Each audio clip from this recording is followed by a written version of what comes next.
तो क्या आप भी किताब खोलते ही थक जाते हो या पूरे टाइम थका थका फील करता हो जब भी पढ़ाई करने की कोशिश करते हो? तो क्यों ना इस प्रॉब्लम को समझने की कोशिश करें कि हम में से ज़्यादातर लोग थक क्यों जाते हैं। और थकान नेचुरल है। बहुत लोग ऐसा ट्रीट करने की कोशिश करते हैं कि इंसान थकता ही नहीं, इंसान थकता है क्योंकि वो इंसान है, उसकी एक लिमिटेड कैपेसिटी है। लेकिन उसके बियॉन्ड भी जानने की कोशिश करते हैं कि इंसान ज़्यादा थक क्यों जाता है। खासतौर पर जब आप पढ़ाई कर रहे होते हो तो क्यों ज़्यादा मेंटली थके हुए फील करते हैं। बहुत बार फिजिकली आपसे कोई भी काम बोलेंगे आप कर लेंगे, लेकिन जब पढ़ाई वाला काम है, जब फोकस वाला काम है, वहाँ हम लोग ज़्यादा थका फ़ील करते हैं। तो उस चीज़ को जानने की कोशिश करते हैं। पहले रीज़न्स जानेंगे कि क्यों आप ज़्यादा थका फ़ील कर रहे हैं। कहीं रीज़न्स में दिक्कत नहीं है, फिर जो तरीके हम अपना सकते हैं उसके बारे में बातें करेंगे। और जो भी चीज़ें मैं बताने की कोशिश करता हूँ, मैं ज़्यादातर अपने एक्सपीरियंस से बताने की कोशिश करता हूँ, कुछ चीज़ें पढ़ के बताने की कोशिश करता हूँ। और जब भी इन चीज़ों को आप इस्तेमाल करें, आप अपने रिस्क पे इस्तेमाल करें। कोई खतरनाक चीज़ मैं नहीं बताता हूँ, लेकिन कुछ बेसिक्स होते हैं जो आपको करेक्ट करने होते हैं। सबसे पहले जानने की कोशिश करते हैं कि ह्यूमन ब्रेन थकता क्यों है, या मेंटल थकान की बात करें या फिजिकल थकान की बात करें। सबसे बड़ा जो रीज़न है वो है नींद का ना होना। बहुत लोगों को इसके बारे में पता नहीं। बहुत लोगों को लगता है कि ज़िंदगी नींद कुर्बान करके हम पढ़ाई करेंगे, ये करेंगे। वो सब पुराने टाइम पे वर्क करता था। आज के टाइम पे नींद कुर्बान करके पढ़ाई करना, ये सब करना, ये फालतू की चीज़ है। नींद कुर्बान करके पढ़ाई करना सबसे बेवकूफ़ी भरा डिसीज़न होता है। उसका रीज़न मैं आपको बताता हूँ, क्योंकि नींद वो है जिसकी वजह से आपकी जो मेमोरी है, जो आप पढ़ने की कोशिश कर रहे हैं, वो कंसोलिडेट होती है। नींद वो रीज़न है जिससे आपका स्ट्रेस कम होता है, जिससे आपकी मेमोरी स्ट्रांग होती है। और नींद अगर आपकी अच्छी है, तो आपको बहुत सारी दिक्कतें नहीं होंगी जो फिज़िकल दिक्कतें हैं। जितनी भी आज की बड़ी-बड़ी दिक्कतें हैं, ज़्यादातर दिक्कतें सॉल्व हो सकती हैं अगर आपने अच्छी प्रॉपर नींद ली हो। ये मैं नहीं बोल रहा हूँ, मेरा एक दोस्त डॉक्टर है, जब भी मैं उसके पास किसी भी इलाज के लिए जाता हूँ, उसका पहला काम होता है नींद कितने घंटे ले रहे हो? और ये रियलिटी है। तो अगर आप में से कोई भी इंसान 4 घंटे, 5 घंटे या 6 घंटे सोने की कोशिश कर रहा है, उसको इंक्रीज़ करो। 7 घंटे, 8 घंटे मिनिमम करने की कोशिश करो। 7 तो करो ही, उसके ऊपर ही सोने की कोशिश करो और एक अच्छी नींद लो। अगर आप अच्छी नींद नहीं लेते हैं, अगर मान लो कि आप 1 घंटा बचाते हो दिन में कि यार मैं 7 घंटे, 8 घंटे नहीं सोऊँगा, मैं 5 घंटे सोऊँगा, आपने 3 घंटे बचाए। जो आप 12 घंटे, 15 घंटे पढ़ने की कोशिश करोगे, उसकी एफिशिएंसी बहुत डाउन हो जाए। मान लो कि आपकी जो मशीन है, वो 80% एफिशिएंसी के साथ काम करने की कोशिश कर रही है, कि आप जो भी पढ़ रहे हैं, उसमें से 80% आप रिटेन कर पा रहे हैं पहले राउंड में। अब आपने 3 घंटे की नींद खराब कर दी, अब आपकी एफिशिएंसी 50 पे आ गई, 60 पे आ गई।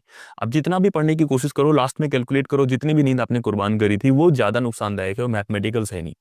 तो नींद बहुत बड़ा रीज़न है। अगर आप नींद नहीं लेते हैं, तो पहला रीज़न है कि नींद ना लेना या नींद कम लेने की वजह से बहुत ज़्यादा इंसान थका हुआ फ़ील करता है। अगर आप नींद अच्छी लेंगे, आपको खुद ही फ्रेश फ़ील होगा। अगर आप अच्छी नींद लेके उठ के ऐसे व्यू पे हैं, या नहीं भी है ऐसा व्यू, देखने की कोशिश करेंगे तो वो ठीक हो जाएगा। दूसरा रीज़न है ज़्यादा स्ट्रेस लेना। अब स्ट्रेस मैं इसलिए बोलता हूँ क्योंकि हम सब पढ़ाई कर रहे हैं, कॉम्पिटिशन ज़्यादा है, हम सबको थोड़ा बहुत तो लोड लेना पड़ता है। लेकिन जब थोड़ा बहुत लोड बहुत ज़्यादा लोड हो जाता है ना, आपको पता नहीं लगता। मतलब बहुत बार होता है कि एग्ज़ाम निकालने के लिए आपको कुछ बेसिक प्रोसेसेस करने पड़ेंगे, कुछ लोग निकालेंगे, कुछ लोग नहीं निकालेंगे। आप भी उस रेस में हैं, हो सकता है कि आप निकालें, हो सकता है ना निकालें, वो आपकी स्ट्रैटेजी पे, मेहनत पे, बाकी चीज़ों पे डिपेंड करेगा। लेकिन सोचने से एग्ज़ाम नहीं निकलेगा। पूरे टाइम उस एग्ज़ाम के बारे में सोचने से, पूरे टाइम अपने फैमिली के बारे में सोचने से, पूरे टाइम जो आपके सपने हैं, उनके बारे में सोचने से एग्ज़ाम नहीं निकलेगा। एग्ज़ाम निकलता है काम करने। गीता में एक लाइन लिखी है, बिना कर्म किए कर्म से मुक्ति नहीं मिलती। तो एग्ज़ाम तब निकलेगा जब आप पढ़ाई करेंगे, रिवाइज़ करेंगे, प्रीवियस ईयर क्वेश्चन पेपर करेंगे। सोचने से एग्ज़ाम नहीं निकलेगा।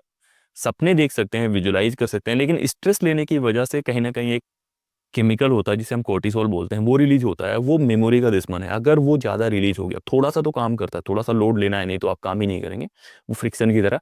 लेकिन अगर आप ज़्यादा लोड लेते हैं, तो फिर आपका जो दिमाग में मेमोरी बनता है, जो चीज़ें याद करने में हेल्प करता है, वो नहीं होने वाला और कहीं न कहीं आप ज़्यादा थका फ़ील करेंगे। एक तो ये हो गया। अब तीसरे रीज़न की तरफ आते हैं कि इतना ज़्यादा लोड क्यों लेते हैं लोग और इतना ज़्यादा थकान क्यों फ़ील करते हैं, तो वो ओवरलोड की वजह से। ओवरलोड किस बात का? जैसे हम लोग पढ़ने की कोशिश करते हैं, तो हमें लगता है कि हम एक ही बार में सब पढ़ जाएँगे। ब्रेन की एक लिमिटेड कैपेसिटी है, मैंने आपको पहले बताया है कि आपको कैसे एक्टिव रिकॉल यूज़ करना है, स्पेस्ड रिपिटिशन यूज़ करना है। तो थकान बहुत बार इसलिए लग जाती है क्योंकि आप ब्रेन को ओवरबर्डन कर देते हैं। उसको जितना काम करना चाहिए, उसको 15 घंटे काम करा रहे हो, 16 घंटे काम करा रहे हो, पढ़ते ही जा रहे हो। वो मना कर रहा है कि भाई नहीं जा रहा है अंदर, तब भी पढ़ते जा रहे हो, पढ़ते जा रहे हो। तो कहीं न कहीं उसको थकान लगेगी। मतलब आप मसल्स को देखो ना, कोई काम मैं आपको बोलता हूँ और आपको क्रिकेट पसंद भी है, मैं क्रिकेट में आपसे 20 ओवर लगातार करा दूँ, जसप्रीत बुमराह है, शमी है, ये लोग थक जाते हैं भाई, तो नेचुरल है थकान। अगर आप ओवर काम कराएँगे, ओवर पढ़ने की कोशिश करेंगे, 15 घंटे, 12, 14 घंटे पढ़ने की कोशिश करेंगे, थकान लगेगी क्योंकि ह्यूमन ब्रेन 10 घंटे भी एफिशिएंसी पढ़ ले बहुत है। 12 घंटे तो मैक्सिमम होना चाहिए एक दिन में पढ़ने के लिए, क्योंकि पढ़ाई इतना भी ज़्यादा नहीं है, किसी भी एग्ज़ाम का इतना सिलेबस नहीं है कि आपको 15 घंटे पढ़ने की ज़रूरत पड़े।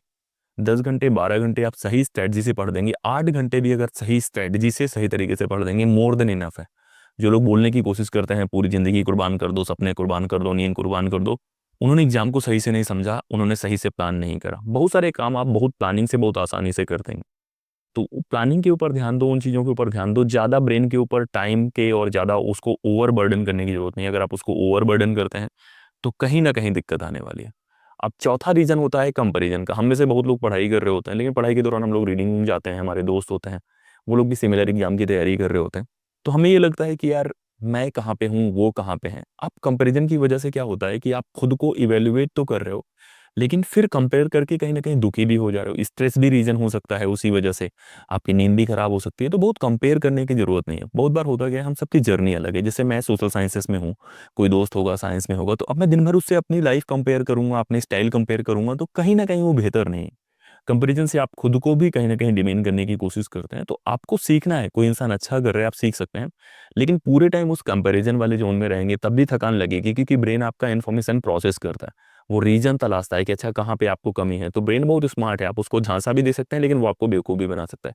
तो कंपैरिजन वाले मूड में बहुत नहीं रहना है, क्योंकि उसकी वजह से कहीं ना कहीं आप बहुत सारी इन्फॉर्मेशन अपने ब्रेन में प्रोसेस करेंगे। अगर ब्रेन में वो इन्फॉर्मेशन प्रोसेस हो रही है तो कहीं ना कहीं आपका दिमाग थकेगा, आपको थकान लगने लग जाएगी। अब जो पांचवा रीजन है वो है पूरे काम एक दिन में करना। मैं ऐसे बहुत सारे बच्चों से मिलने की कोशिश करता हूँ जब वो यूपीएससी या एसएससी एग्जाम में आते हैं। तो आने से पहले उनके दिमाग में बहुत तरह की प्लानिंग होती है कि 1 साल में ये कर देंगे, 2 साल में टॉप कर जाएंगे, 6 महीने में ये कर देंगे। आप कर सकते हैं सब कुछ, लेकिन एक ही दिन में सब कुछ नहीं कर पाएंगे।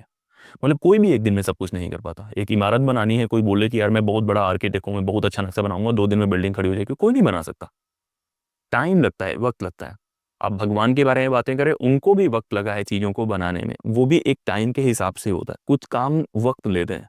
तो पहली बात है, अपने आप को ये परेशान नहीं करना कि एक ही दिन में सब कर लेना है, एक दिन में पढ़ाई कर लेनी है। मैंने बहुत बार बच्चों को देखा है, मोटिवेटेड है तो एक दिन में 16 घंटे पढ़ देंगे, फिर 2 दिन पढ़ाई करने नहीं आएंगे कि सर मन ही नहीं कर रहा है। तो एवरेज करो लेकिन रेगुलर करो। कंसिस्टेंसी बहुत इंपॉर्टेंट है, और थोड़ा सा पेशेंस रखो।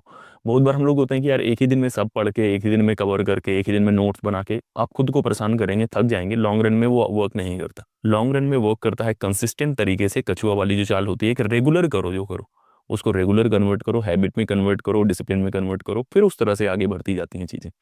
अब इन चीज़ों को आपको बेहतर करना है। अगर आपको कि कैसे आप बेहतर कर लें कि आपको थकान ना लगे, पहला तो नींद है। मैं बहुत बार बोलने की कोशिश करता हूँ, प्रॉपर नींद लेने की कोशिश करो, सही से सोने की कोशिश करो। जितना इन्वेस्टमेंट आप कोचिंग में बाकी जगह करते हैं, उससे अच्छा इन्वेस्टमेंट अपने गद्दे में करो, अच्छे बेड में करो। अच्छा एक वेंटिलेशन वाला रूम है, वो बहुत अच्छा इन्वेस्टमेंट है, और लोग इस पे ध्यान नहीं देंगे। मतलब कोचिंग और बाकी जगह आप 2 लाख दे देते हैं, भले ही वर्क ना करे। एक अच्छा रूम कहीं ना कहीं ज़्यादा आपको मेहनत करा सकता है, ज़्यादा पढ़ा सकता है, ज़्यादा माहौल बना सकता है, और वो बहुत ज़रूरी है, क्योंकि रूम में आप टाइम स्पेंड करते हैं। तो नींद बहुत जरूरी है, पहला काम ये है। दूसरा एक तरीका होता है पोमोडोरो टेक्निक। वो टेक्निक ये है कि बहुत बार आप 14 घंटे 15 घंटे पढ़ने की कोशिश करते हैं, लगातार पढ़ने की कोशिश करते हैं, लेकिन वो बहुत बार उतना एफिशिएंट नहीं होता। तो उससे अच्छा है कि आप कम से कम कम पढ़ें, लेकिन एक टेक्निक है पोमोडोरो करके, उसका यूज करने की कोशिश करें कि 25 मिनट एकदम इंटेंस पढ़ाई, 5 मिनट का ब्रेक, 25 मिनट इंटेंस पढ़ाई, फिर 5 मिनट का ब्रेक। और अपनी बॉडी का अल्ट्रेडियन रिदम समझने की कोशिश करो कि कब आपका बॉडी पीक पे होता है, प्रोडक्टिव में कम घटता है, और उसके हिसाब से अरेंज करने की कोशिश करो। आप बहुत अच्छा कर जाओगे इस चीज़ में। अब तीसरा तरीका है थकान ना लगने का, वो है मूव करते रहना। जैसे मैं वीडियो बनाते समय मूव करने की कोशिश कर रहा हूँ, क्योंकि मैं सुबह सुबह रिकॉर्ड कर रहा हूँ, और सुबह सुबह बॉडी को थोड़ा मूव कराना चाहिए। तो हमें से बहुत लोगों को लगता है कि पढ़ाई के दौरान सिर्फ पढ़ाई करना चाहिए। हेल्थ बहुत इंपॉर्टेंट है। आप वॉक करना पसंद करें, वॉक करने से दिमाग तेज होता है, वॉक करने से आपके प्लान बढ़िया बनते हैं, और आपका जो स्ट्रेस होता है खत्म होता है। तो कहीं भी तलाशो जहाँ पे नीचे, जैसे ये पार्क है, बाकी कहीं भी आपको अच्छी जगह कोई दिख रहा है, वहाँ वॉक करने की कोशिश करो, अपनी बॉडी को मूव कराओ। जब आपका बॉडी मूव करता है, नए एनवायरनमेंट में जाता है, अच्छी एयर रहता है, तो कहीं ना कहीं वो हील करता है, उसकी थकान खत्म होती है। कभी वॉक करके देखना, सुबह सुबह अगर आप घास में नंगे पैर चल के आते हैं, वो आते हैं, आपका मूड अलग लेवल पे पहुंच जाएगा। तो वॉक करने की कोशिश करो। चौथा काम आपको करना है अच्छा खाने के बारे में। मैं बहुत लोगों को बोलने की कोशिश करता हूँ कि अच्छा खाना और अच्छी हेल्थ बहुत इंपॉर्टेंट है किसी भी पढ़ाई के लिए। तो हम लोग बहुत पैसे लगाने की कोशिश करते हैं बहुत ऐसी चीज़ों में जो बहुत अच्छा इन्वेस्टमेंट नहीं है। खाना सबसे बेस्ट इन्वेस्टमेंट है। जो भी खाने की कोशिश करो, हेल्दी खाने की कोशिश करो। कभी कभी हो सकता है कि आप कुछ फास्ट फूड और ट्राई करें। अगर आप पढ़ाई लिखाई कर रहे हैं तो एक मॉन्क की तरह आपकी लाइफ होनी चाहिए। जैसे साधु लोग होते हैं, वो लिमिटेड खाते हैं, या जो खाना होता है प्रोहिबिटेड वो नहीं खाते। तो जंक फूड खाने की कोशिश मत करो, वो आपके ऊपर स्ट्रेस डालेगा। हेल्दी खाने की कोशिश करो, जो भी फ्रूट्स हैं वो लेने की कोशिश करो, बाकी जो भी ऑप्शंस आपके पास हैं वो लेने की कोशिश करो। और वो कहीं ना कहीं आपको थकान से दूर रखेगा, और ज़्यादा आप मेहनत कर पाएंगे। और लास्ट में सबसे इंपॉर्टेंट है इस पूरे गेम को एंजॉय करना। इस पूरी पढ़ाई के दौरान या जो भी चीज़ें आप करने की कोशिश कर रहे हैं उसको एंजॉय करें। ये वीडियो मैं बना सकता हूँ रूम पे बैठ के भी, लेकिन मैं ऐसे माहौल में बनाने की कोशिश करता हूँ क्योंकि मुझे मज़ा आता है। तो इस काम को अगर आप बोरिंग बनाते हैं, इस काम को आप बर्डन वाला बनाते हैं, स्ट्रेस वाला बनाते हैं, तो वो आपकी रिस्पॉन्सिबिलिटी है। तो इस काम को थोड़ा जॉयफुल बना सकते हैं, थोड़ा हैप्पीनेस वाला बना सकते हैं कि यार किताब पढ़ने में मज़ा आ रही है। आपके चेहरे पे स्माइल आनी चाहिए अगर आप किताब पढ़ते हैं। अगर आप जॉयफुल तरीके से कोई काम करते हैं, थकान कम लगती। तो अगर आप उस प्रोसेस को एन्जॉय करेंगे, उसको बर्डन नहीं बनाएँगे, उसको स्ट्रेस नहीं लेंगे, तो ज़्यादा अच्छी जर्नी हो जाएगी। तो ये सब करने की कोशिश करो और इस तरह से थोड़ा-सा स्माइल के साथ पढ़ने की कोशिश करो। आप किसी वॉर में नहीं हो। मतलब हमारे जो पूर्वज थे उन लोगों ने युद्ध लड़े हैं, जहाँ जिस दिन आप जाते हैं दूसरे दिन पता भी नहीं होता कि आप बचेंगे कि नहीं बचेंगे। तो ह्यूमन सिविलाइजेशन ऐसे प्रोग्रेस करी। आज के वक़्त में सबसे आसान लाइफ़ मिली हुई है, किताब उठाना है, पढ़ना है, एग्ज़ाम में जाके लिख के आ जाना है, एक नौकरी मिल जाएगी। तो उस लाइफ़ को पसंद करो, उसको एन्जॉय करो और पढ़ने की कोशिश करो। इस वीडियो में इतना ही। लगातार हम लोग ऐसे वीडियोज़ लाते रहेंगे। आपका काम है व्यू को देखना, आपका काम है टेलीग्राम, इंस्टाग्राम पे कनेक्ट करना, मेंबरशिप लेने की कोशिश करो और कमेंट करके बताओ कि आपको किस टॉपिक की वीडियो चाहिए और आप किस एग्ज़ाम की तैयारी कर रहे हैं। इस वीडियो में इतना ही। जय हिंद।